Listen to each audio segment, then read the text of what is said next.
nafasi hizi haziuzwi. Nafasi hizi haziuzwi. Kwa hiyo pasiye pakatokea mtu yoyote akataka kutumia fursa hii sasa kusema kwamba anaweza akampatia Mtanzania yoyote nafasi ya kujiunga na Jeshi la Kujenga Taifa kwa kuweza kutoa kiasi cha pesa. Na kama nilivyosema, mitandao ya kijamii kuna watu wengine wanaitumia vibaya. Wanaitumia kuweza kuwatapeli watu. Mtu anatuma message kwamba nafasi zile zimeshatangazwa, mimi na uwezo kukupatia nafasi, toa shilingi 500,000, toa shilingi 1,000,000, toa 1,500,000.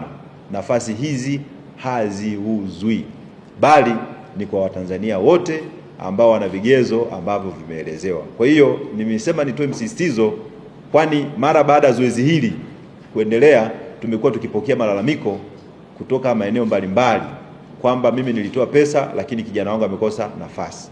Kwa hiyo nimeona niliseme hili ili kusudi pasiye pakatokea Mtanzania yoyote akajikuta anatoa pesa kwa ajili ya kupata nafasi. Tunatarajia tarehe 26 mwezi huu wa kwanza mchakato utaanzia kule wilayani, mikoani, na kama nilivyosema kote Tanzania bara mpaka na visiwani.